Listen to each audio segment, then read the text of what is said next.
దాటిన వ్యక్తి 60-70 ఏళ్ళున్న వ్యక్తి అంటే తన స్థాయి మర్చి తన హోదా ఏందో కూడా మర్చి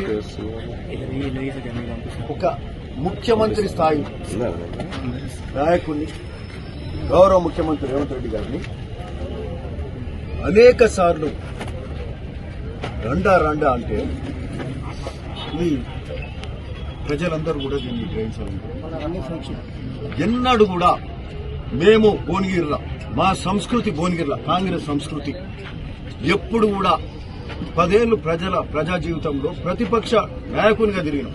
ఒక 10 ఏళ్లు ఒలిగొండ మండలంలో 10 ఏళ్లు ఇక్కడ తిరిగినాము. మేము కానీ మా సహచరులం కానీ భువనగిరిలో కూడా ఏనాడు కేసీఆర్ను అట్లాంటి పరుష పదజాలంతో మేము మాట్లాడలేదు. మేము ఒక గౌరవంగానే మాట్లాడినాం అంటే మేము ధర్నాలు చేసి ఉండొచ్చు, ఏదైనా చేసి ఉండొచ్చు, ప్రజల తరఫున పోరాటం చేసి ఉండొచ్చు. కానీ ఎన్నడూ ఆఖరికి ఇక్కడ స్థానిక ప్రజాప్రతినిధులు కూడా మేము ఎన్నడూ కూడా అగౌరవపరిచే విధంగా మాట్లాడలేదు.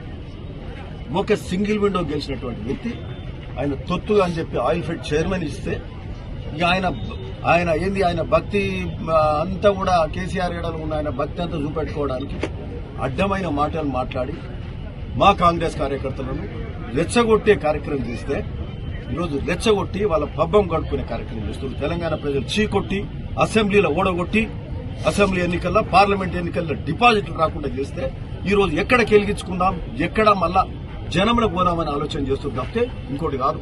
నిన్న వాళ్ళు రెచ్చగొట్టి అడ్డగోలు పరుష పదజాలంతో మాట్లాడితే, స్థాయిని మించి మాట్లాడితే ఏ కార్యకర్త ఊకోడు. గౌరవ ముఖ్యమంత్రి రేవంత్ రెడ్డి గారు ముఖ్యంగా తెలంగాణ కాంగ్రెస్ యువతల వాళ్ళ గుండెలో పెట్టుకుంటారు.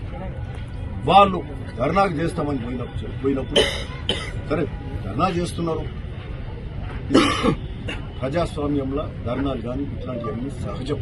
ఈ ధర్నాలు చేసే సందర్భంగా వాళ్ళు టీఆర్ఎస్ పార్టీ ఆఫీస్ దగ్గర పోయినప్పుడు మరి ఆడ ధర్నా చేసే క్రమంలో ఆడ ఉన్న అప్పటిదాకా ప్రెస్ మీట్ పెట్టి పోతూ వీళ్ళకి కెలిగించి మళ్ళా రెచ్చగొట్టి మాట్లాడితే యువతను 60-70 ఏళ్ళు ఉన్న వ్యక్తే పరుష పదజాలంతో స్థాయిని మరిచి మాట్లాడితే యువ రక్తం ఎవ్వరు ఊరుకోరు. యువ రక్తం ఎప్పుడు ఊరుకోదు. మా యూత్ కాంగ్రెస్ అసలు ఊరుకోదు, ముచ్చటే లేదు. రాష్ట్ర వ్యాప్తంగా కూడా ఎక్కడ కూడా ఈడ కాదు ముఖ్యమంత్రి అంటే ఊరుకునే ముచ్చట్లేదు. ఎవ్వరు వాళ్ళ స్థాయి మించి మాట్లాడితే మాత్రం ఇక ఊరుకునే ముచ్చట ఉండదని మళ్ళొకసారి మేము చెప్తాం. ఇది చాలా తప్పుడు కార్యక్రమం. కంచెల రామకృష్ణారెడ్డి బైర్ల శేఖర్ రెడ్డి పక్కకు కూర్చొని ఆయనతో మాట్లాడిస్తాడు. సప్పుడేక బుద్ధిమంతుల్లా కూర్చొని రామకృష్ణారెడ్డితో మాట్లాడిస్తాడు. రెచ్చగొట్టే కార్యక్రమం, రెచ్చగొట్టి పబ్బం గడుపుకునే కార్యక్రమం చేస్తాడు. సో అదొకటి. మేము ప్రజాస్వామ్యంలో ఎవ్వరు కూడా పరిధి దాటి మీరైనా మేమైనా ఇది డెమోక్రటిక్ వేలో మాట్లాడాలి, ప్రజాస్వామ్య పద్ధతిలో మాట్లాడాలి. కానీ ఇది తప్పు అని కూడా దీన్ని ఖండిస్తున్నాం, తీవ్ర స్థాయిలో ఖండిస్తున్నాం. మళ్ళా ఇట్లాంటి ఘటనలు మళ్ళా జరగొద్దని కూడా ఈరోజు మేము వార్నింగ్ ఇస్తున్నాం. కంచెల రామకృష్ణ మీద మేము చెప్తా ఉన్నాం, ఇన్నిసార్లు నువ్వు ఒకసారి కాదు 10 సార్లు అంటే ఈరోజు ఆయన మీద తప్పకుండా కేసు బనాయిస్తాం.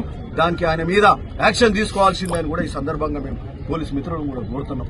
నిన్న మా వాళ్ళు కూడా ఇక్కడ టౌన్ కాంగ్రెస్ కేసు చేశారుగా, ఆయన మీద కూడా చేసింది, యూత్ మీద కూడా కేసు. నిన్న మళ్ళా తర్వాత ఆడ ఏది అంబేద్కర్ చౌరస్తా దగ్గర మళ్ళా ఫ్లెక్సీల దగ్గర పెట్టి వాళ్ళు రెచ్చగొడతారు.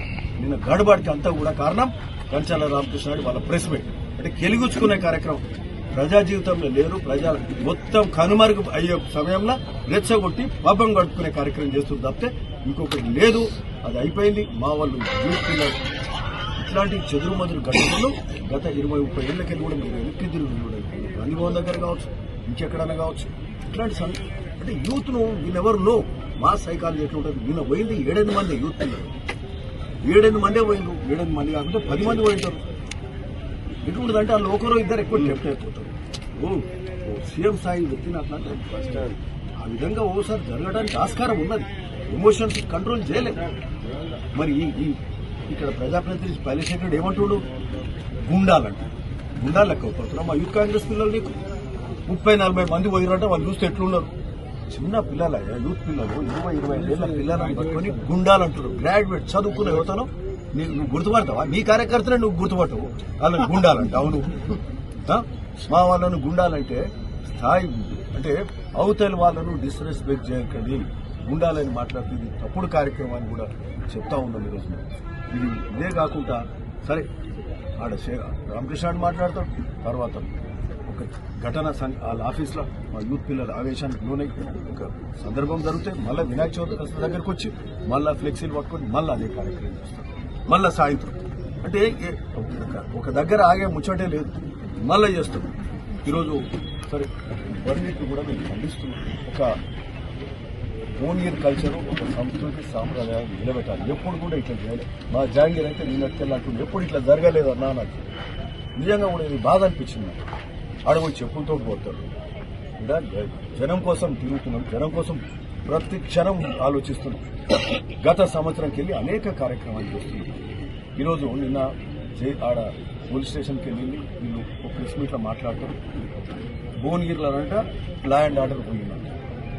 భువనగిరిలో లా అండ్ ఆర్డర్ లేదు, భువనగిరిలో కబ్జాలకు భూములు గురవుతున్నాయి. మేము ఎంత బాగా చేసినాం, ఎంత గొప్పగా చేసినాం. మేము ఈరోజు చెప్పదలుచుకున్నాం, ఏ జెండా పట్టకుండా వచ్చి చక్కగా ఎమ్మెల్యే అయ్యాడు. ప్రజలతో సంబంధం లేదు, ప్రజలలో తిరగలే, చక్కగా వచ్చి ఎమ్మెల్యే అయితే 10 ఏళ్ల పాటు ఎమ్మెల్యేగా ఉంటుంది. ఓడిపోగానే మళ్ళా చక్కగా సంవత్సరం కనుమరుగైనాం. మీడియాలో కూడా వచ్చింది, సంవత్సరం కనుమరుగైపోయాను. వాస్తవమా కాదా ఇది? సంవత్సరం కనుమరుగైనాం. కాంగ్రెస్ పార్టీలకు రావాలని ఆలోచన చేసినాం. నేను అడ్డుపడకపోతే ఈరోజు కాంగ్రెస్ లో ఉంటుండే పైలశేఖర్ రెడ్డి. ఇది వాస్తవమా కాదా? అంటే ఏడు అధికారం ఉంటే ఆడనే ఉంటాం. మేము ఆ రోజు కూడా చెప్పినాం, ప్రతిపక్షంలో ప్రజల తరఫున పోరాటం